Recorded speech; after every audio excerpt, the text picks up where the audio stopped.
Good afternoon from Coe College in Cedar Rapids. I'm Rod Pritchard with President Dave McInally. We have a presidential webcast for you this afternoon. Very pleased to have you with us today. And Dave, this is exciting in that we're outside for the first time with the webcast. Yes. And in the background, and Drew Geisman is our camera operator today, class of 2017. You can get some of the construction activity.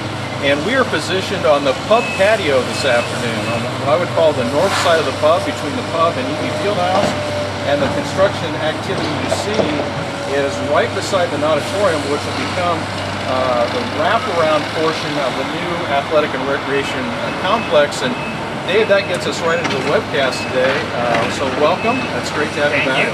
And we'd also like to tell our viewers today, if you have any questions throughout the webcast, you can email them to us at webeditor@coe.edu.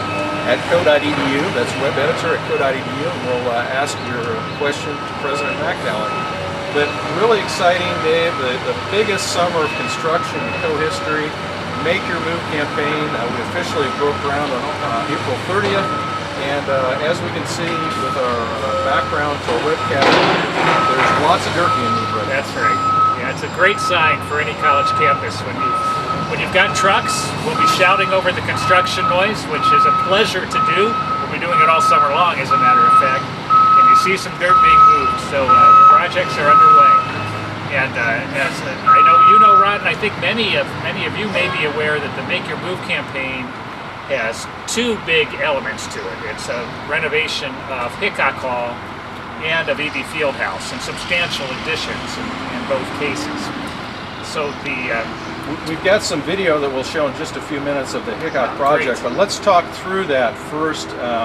Of course, across campus, Hickok Hall, built about 1950, one of the central academic buildings on campus. Virtually every Coe student goes through Hickok in their career. It's the home of the humanities, foreign languages, learning programs, history, political science, philosophy, and religion. Talk a little bit about what is taking place in Hickok this summer. Well, you're right about it being an experience that virtually every Coe student has had, and I think that's not going to change, especially now. There are three important elements to this Hickok renovation, and the first part is a renovation, just updating all of the existing classrooms, faculty offices, and other spaces to use modern technology and to function well for today's teaching and learning. The second is an addition to the building, and we will show an image of that is pointing out toward St. Luke's Hospital, and that will be consistent with the architecture of the rest of the building and give us more classroom space to accommodate our growing student body. And then the third is to make it a fully accessible building. We host many of our public programs in the Kessel Room, in Hickok Hall, a lot of lectures. And as it stands right now, the building is not accessible to people with limitations in terms of mobility. The bathrooms are not modern or compliant, so all of that will be improved as part of this project as well. As you said, we'll show some of that in just a few minutes, but that construction project is really exciting. And I know that the faculty who've been working as part of the Hickok Client Committee this summer are really excited about the opportunity to get into Hickok this fall, as are our students. And I'm glad you mentioned that, Rod. It will be this fall. So there's a tight timetable and a lot of work being done over the course of this summer. And even if every detail is not finished, we expect the building to be open and for students to be taking classes in Hickok a couple of months from now. So let's move on and talk about the EB project, the Athletic and Recreation Complex project here at Coe, about a $20 million project. Talk a little bit about why the decision was made to proceed with this project. Well, I'd say the biggest driver has to do with enrollment. We are working hard, as we have been for decades, to make sure that we are introducing prospective students to the benefits of a co-education. And part of that has to do with recreation and fitness and athletic opportunities on campus. And because our facilities had not been renovated in quite some time, we were hearing more and more from prospective students about how inferior our facilities were in comparison to their high schools. So we knew that there was an arms race among colleges and universities. We didn't realize that we were now losing the high school arms race as well when it comes to athletic facilities. And of course, intercollegiate athletics and recreation in general are important parts of the well-rounded education that we offer here at Coe. They're part of the teaching and learning program. And so we took a look at our facilities. We looked at the facilities that all of the schools in our athletic conference have, and we decided that we have some very good bones here, and we needed to improve those and build on those rather than invest a fortune, because many of our comparison schools have spent double or more what we are spending on our athletic facility renovation. We could capture the strengths of EB, of the natatorium, of the Clark Racket Center, and of our outdoor facilities. And so that is, we will renovate all of those spaces to one degree or another. But the largest features here will be a new performance arena that will be behind where the parking lot was. And that's where intercollegiate competitions will take place. The current EB gymnasium will be renovated into a true field house for a multi-sport forum, several courts long for all sorts of recreation and fitness activities, and the locker rooms will be renovated. Probably not much more needs to be said about that for anyone who has ever visited one of our EB locker rooms. Yes. And then where you see the construction behind us right now, that will be a new facade wrapping around the natatorium, and including in it what I think will be the foremost wrestling facility in a Division III institution in the United States. It will also move all of our fitness equipment out of the basement of EB. It will be part of that new facade and continue across the second level on a bridge, a sky bridge that joins EB to the Clark Racket Center, where we also have some fitness opportunities. So it will be one fully integrated athletic complex. Last summer, we renovated, we put a new track in, put in new bleachers, or additional bleachers in Clark Field. And if you were to stand at one end of our campus now, the west end where the highway is, at Coe Road, all the way down through the athletic fields, through the football field, out to 14th, 15th Street, will be recreation. The whole north side of campus will provide a sprawling, comprehensive recreation opportunity for students with everything from tennis to fitness to intercollegiate competition to outdoor track and field. So we will be very competitive. And this will be completed by the fall of 2017. That's right. But I will also say, I know that our track and field athletes and coaches are really pleased to get back on the track this year. The first home track meet, I believe, in a decade or maybe even 12 years was held this spring at Coe. How about that? That's the sign of the things to come. And we're thrilled about all of this. And I should add that these two projects together, we've needed the improvements, but they are not about need. They are fundamentally about strategy for Coe. The key to Coe's prosperity, or any college like Coe, in the coming years is student enrollment. And for us, the key to enrollment are these two projects. Dan, we've got a photo vignette that we'll share with our viewers right now, and so you and I can kind of describe this. And so Andy and Sylvia, if you would start that right now, and we will try to describe it. These are photos taken recently. And so first we've got how the exterior of Hickok Hall will look when completed. This is kind of from the St. Luke's view. You see the new addition being constructed. Currently the framework is in place. This is the west view of that. And this is the north view looking back toward Dow's Theater of that new addition. And then this is actually taken on the third floor deck of Hickok Hall. You see to the right in this photo is that the shaft for the elevator, as you were describing, Dave, to enhance accessibility. Yes. And so they'll be finishing that addition off soon. And then we see a couple of rooms that you don't have to paint, and a couple of the early classrooms to become complete in Hickok Hall. So that's where we are right now as construction continues in Hickok Hall. Next, we're going to move to the performance arena. This is the architect's rendering of how that project will look when complete from College Drive view. And these are some photos of construction progress right now. Currently, on the other side of where we are now, on the north side of EB, there's footings being poured. And so you can really see the outline of the performance arena now, early construction, early concrete work being done right now on the new performance arena as that project rolls forward. And so additional work, as we said, being done on this side where we are with the backhoes working today to move dirt. So we've seen some pretty rapid progress.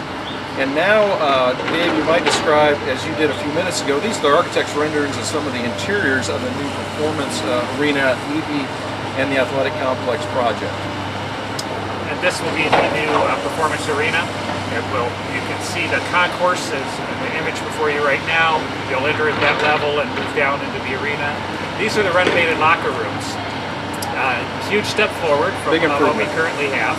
And we'll have them we'll have many more of them as well, so that we can accommodate all sports in the future.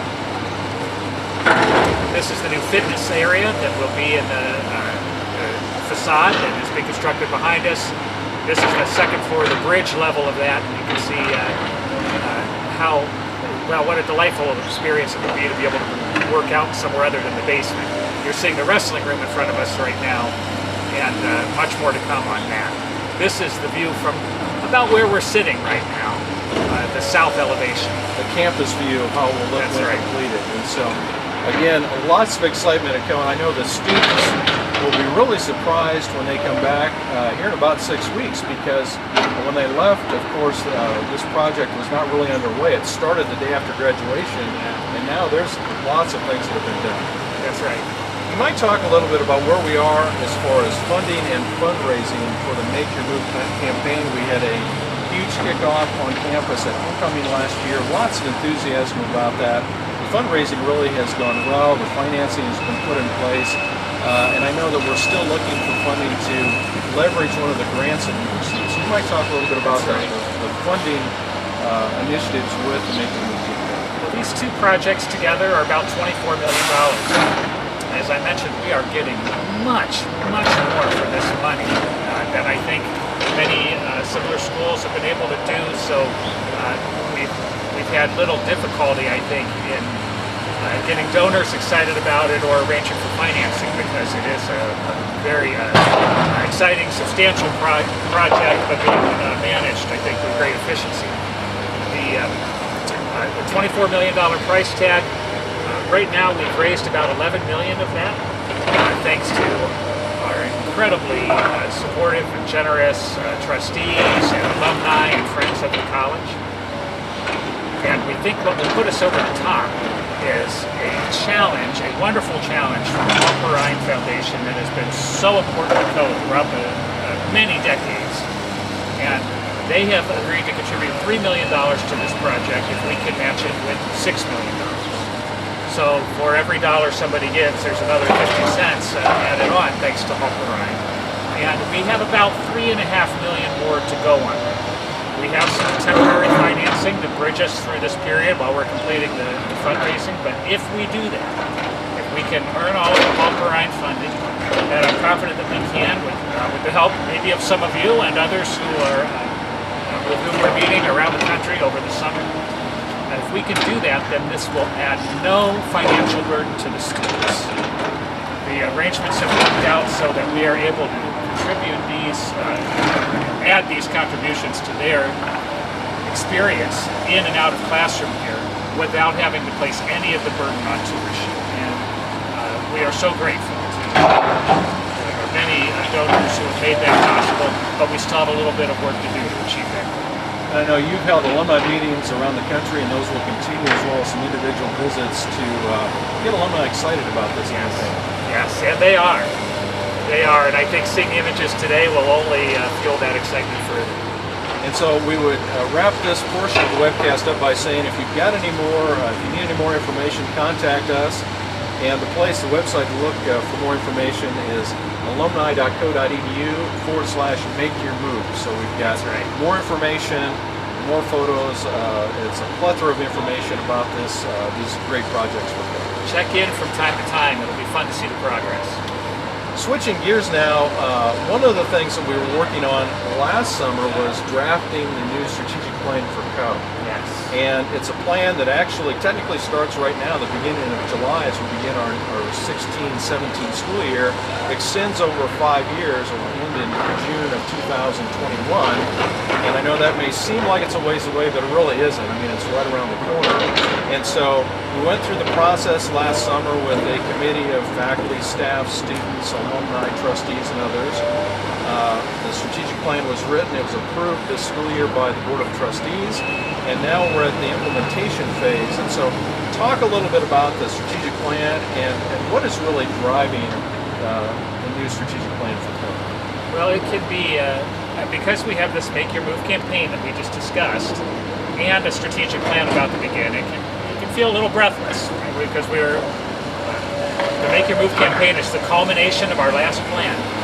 But we didn't want to waste any time in diving into the next one, so that's why we began a year in advance to develop it. I think much of what it is can be found in its title. It's known as a Bolder Coe. We think it is time for Coe to be bold, to launch some enhancements to our programs and to our student experience that will truly make us distinctive. So the purpose of this plan is straightforward. It is to enhance Coe's value proposition. That means the value of the experience for both prospective and current students for the purpose of increasing enrollment. We think we have an opportunity. We are still smaller, a fair amount smaller than other colleges like us with whom we compete. And we start from such a strong foundation in terms of Coe's history of academic excellence, strong student-faculty relationships, and a residential liberal arts educational setting. And so we began the plan by studying all of that and affirmed wholeheartedly that we are going all in on being a residential liberal arts college, as we are now. We're building on that history, but we think we can be larger, stronger, and more distinctive in that way. And so a Bolder Coe offers a vision for the next 5 years. Once these projects are built, then it's on to the next step. And in those 5 years, what we imagine doing is growing to where we have 500 new students a year. This year we will be at around 425. If we hit 425, that will be an all-time record. So it is a level of growth that we think will enable us to sustain the kind of culture that we have in Coe and not risk that in any way. That also in these 5 years will become more diverse. We've grown quite a bit in student diversity, but not in faculty and staff diversity. That we will become known for our distinctive combination of traditional liberal arts programs and professional preparation. And that we will be known for the advantages of our location here in Cedar Rapids in eastern Iowa, which is a booming place, and we're part of that boom. And finally, that we'll be financially stable and sustainable. So this plan is the big one. It's hard for me to say that when we have such dynamic projects going on all around us, including right behind us, but it is this plan for the next 5 years that we think will move Coe to where we need to be to ensure the college's prosperity for many years to come. And that is our vision for it. One of the things about this plan, it doesn't have 100 initiatives. It's really a small set of strategies, and each of those has a few initiatives in each area. And I don't know if we can cover this thoroughly, but let's at least introduce our viewers to some of the aspects of the strategic plan. And the first strategy is really to demonstrate the value of our liberal arts and sciences for career preparation. And we've got several centers envisioned as part of that strategy. I think all of you who are watching who are Coe grads will agree wholeheartedly with this, and that is there is no better preparation for career than a liberal arts education. And it was clear in our strategic planning process as we looked at our prospective students and at the world beyond campus that they are very concerned about career preparation. And we see broad education in liberal arts and sciences as ideal preparation for that. So that is the first strategy, and there are a number of initiatives under that strategy that will receive early attention. The first of those is underway. We're working on it right now, which is to create a Center for Creativity and Careers that will help students connect their learning experiences in and out of class while at Coe to their career ambitions. We also have an initiative in there to create a Center for Health and Society. We think this is a huge, potentially fruitful area for the college. It's the most in-demand sector of our economy to begin with. And I'm talking about health professions in its broadest sense. Clinical preparation for physicians or nurses or mental health practitioners, but also the whole business of the health professions in society. And we are located in an ideal spot for that, so close to two major hospitals, and with a curriculum that is already well suited to this. So for the first strategy, which is, as you mentioned, is to demonstrate the value of liberal arts for career preparation, we've got a number of initiatives under there, including those two. The second strategy is for Coe to reflect the demographic changes that are happening in our global society. As I mentioned, our student body is quite a bit more diverse, but we've got a number of initiatives underway to recruit more diverse faculty and staff as well. Another initiative under that second strategy is to create a program in global cultural studies.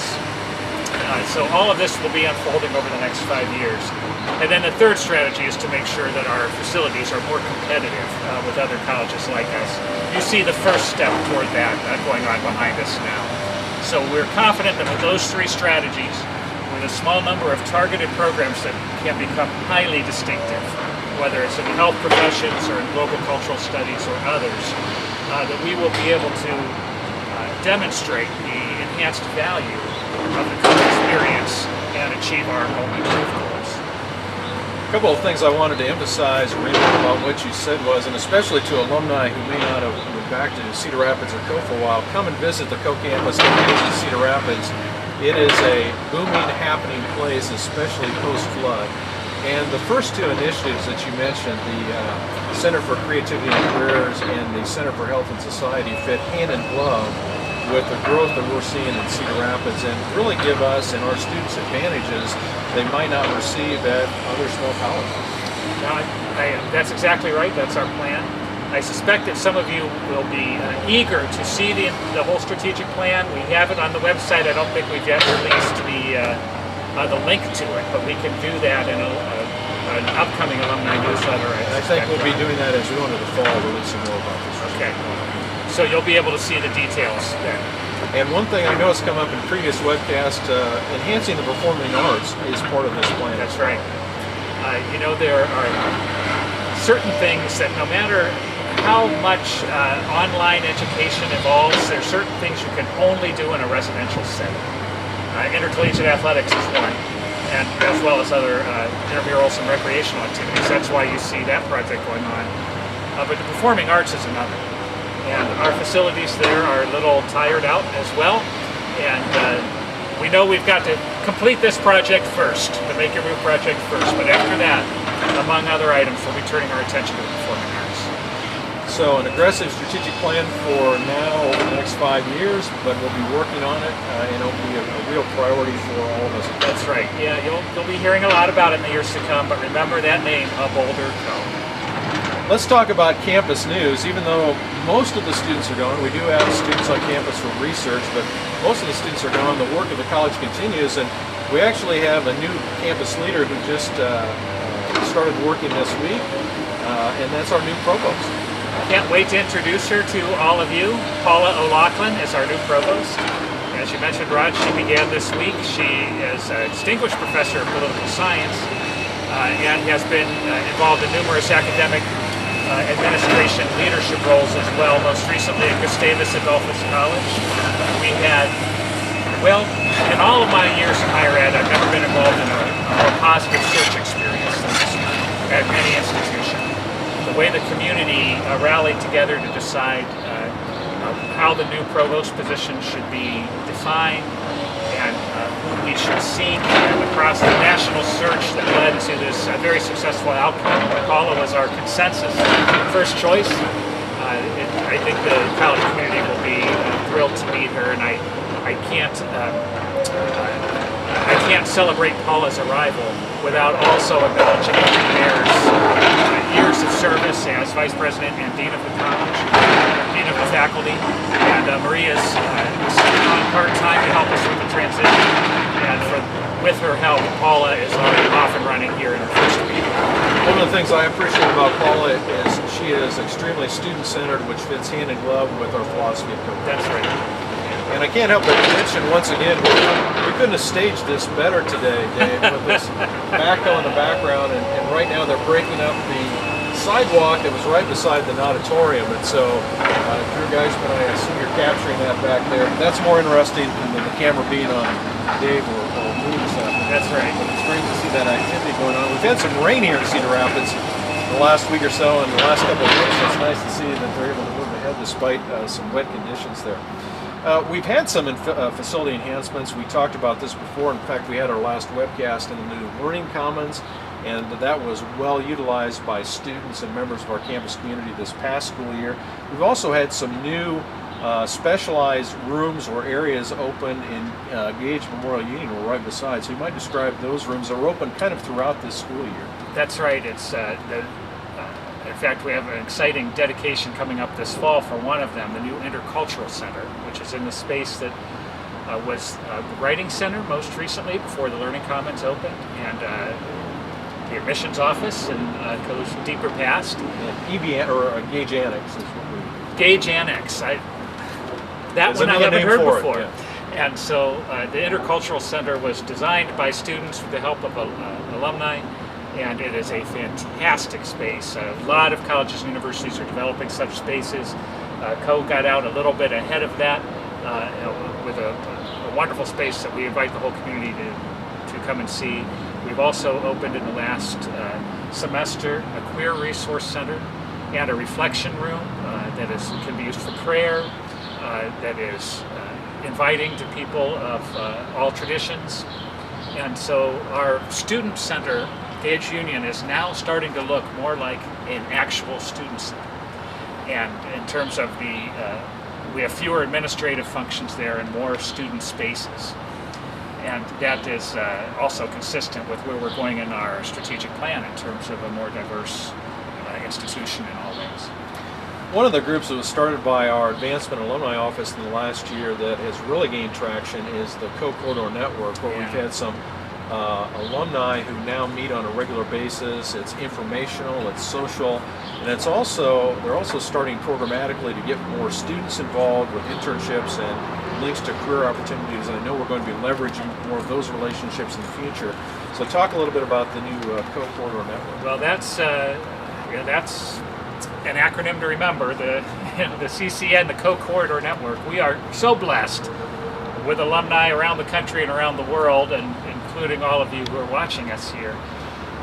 But we have an unusually large concentration of alumni in our region because most colleges of our size are not located in a city such as Cedar Rapids. And we know we have to take greater advantage of that opportunity. And it took only the most gentle of invitations for people to come out of the woodwork with the same purpose. They want to help our students. So some are serving as mentors to students now, others are helping with career connections, some providing internship opportunities, and others just advice, support, family atmosphere here in our region. And so that Coe Corridor Network, I think, got off to a great start, but I think it's only a fraction of what it will become. It's got quite a future. Yeah, it certainly does. We might mention there's always lots of positive things going on in athletics. One of the things to be interested especially to some of our alums is the fact that we won our 4th straight Bremner Cup this year. Bremner Cup, named after the legendary Baron Bremner, who served both at Coe College and Cornell and as director of athletics and many other coaching and related responsibilities. But we somehow managed to fairly easily keep that cup at Coe each year. We locked it up pretty early this year. And I say that intending no disrespect to our friends at Cornell or to my colleague, President Brand, who's been very gracious about this. And I want to be very gracious in victory because I hope that continues to be the case for many years to come. And it's only going to get better with our new facilities here and the students who will come here to participate in the future. You mentioned earlier the anticipated fall enrollment. We're hopeful to have a really large class coming to Coe this fall. We should also mention that Iowa Private College Week is coming up the first week of August 1st through the 5th, and we would invite any alumni and friends of the college, if you have a son or daughter yourself, if you know of any potential student who would like to come to Coe, is looking at colleges, please come that week. If you want more information, go to coe.edu/IPCW, coe.edu/IPCW. The admission office numbers are 319-399-8500 or 877-CALL-COE. But always a week of energy here at Coe when those prospective students come and visit during the Iowa Private College Week. Nothing is more influential in our enrollment than when people who know Coe, our alumni, our parents, our friends, encourage others to take a look at Coe because of the authenticity that is part of that invitation. You can do that at any time, but Iowa Private College Week, there's a nice set of activities already structured then, and we certainly welcome all visitors then. Dave, as we wrap up today's webcast, we've heard a lot in the popular press about higher education over the last year to 2 years, and there are some challenges out there in higher education, and Coe is really positioned very well on a national scale these days. So talk a little bit about how you think Coe does fit in the national education picture and some of the challenges that are out there these days. Well, this speaks especially to the challenges. I'd say the largest issues in the higher ed world this year have been related to the campus experience for students. In particular, Title IX, sexual misconduct, racial issues, campus unrest of all sorts, which I consider to be a very healthy thing. Some campuses manage it better than others. Coe has the type of community, the type of dialogue that means I think there are more productive outcomes to these conversations, but they are definitely happening here at Coe as well. And our students are active, and they care about these issues, and they care about the experience here, and they aren't afraid to challenge our faculty and administration to improve that experience so the dialogue is continuing. Normally, the answer for most people in my job to the question about the challenges facing higher ed nationally and here at Coe, the answer is always financial. But this time, I don't think so. I think these issues of the student experience and these social issues that are such concern to students are really more prominent. That being said, we do have our challenges: declining government support for higher ed, stagnant family incomes, changing demographics where we don't have a growing population of traditionally aged college students in our region, meaning Coe has to have a value that appeals more widely. Those challenges are all prominent for us. But I have to say, I spent a lot of time with my colleagues at other institutions, and Coe is bucking those trends. We seem to be doing better. Most other institutions like us over the last 10 years are at best the same size, if not smaller. And for our comparison group of 34 institutions, I think all but one or two are smaller or stable in size. Coe is one of the few that's been able to grow. We have a history of academic quality. We have a reputation for that. We have a history of a culture of student-faculty relationships, as I mentioned. So that is a strength, and we have some momentum. We have new buildings going up. We have some enrollment growth. And so now is the time to build on that momentum. So while it's a tough time in higher ed, again, we are bucking the trend, but it requires all hands on deck because the colleges with clear visions, with compelling strategic plans, with supportive alumni, with more creative ideas, who work harder, are going to be the ones who prosper, because there is always a market for excellence in education or other fields, and we want that to be us. It has been us for a long, long time, and we want to continue to do that. Because in the end, I believe it comes down to there are two things we have that nobody else has. And one is our alumni body, and the second is our location. And we need to take the greatest advantage of those things. We need support in every way, mentoring a student, supporting a project like the one behind us, offering ideas. By the way, many alumni contributed ideas to our strategic plan, and mostly celebrating Coe in every setting that you can, letting people know that you have a Coe background and what a wonderful place it is. So we're trying to draw on those assets unapologetically and explicitly, and our new strategic plan is built specifically to do that. This is an exciting time to be at Coe, and I think everyone is enthused about having a clear vision for the next 5 years. And we know when we sit here 5 years from now, not only will this building be complete, but there'll be a lot of exciting things happening. That's right. I can't wait. President Dave McInally, thanks for joining us today. We appreciate you, Thank you, Rod. dropping in for the webcast, and we wish you the best as you begin your 4th year already in your presidency here at Coe That's College. right. And thanks to you, alumni and friends of Coe College, for viewing the webcast today. I'd like to thank the people behind the scenes who make this possible. Our students today, Sylvie Latus and Drew Geisman, both the class of 2017. As always, our webmaster, Andy Molson, Coe class of 2003. Thank you very much for joining us, and have a great afternoon.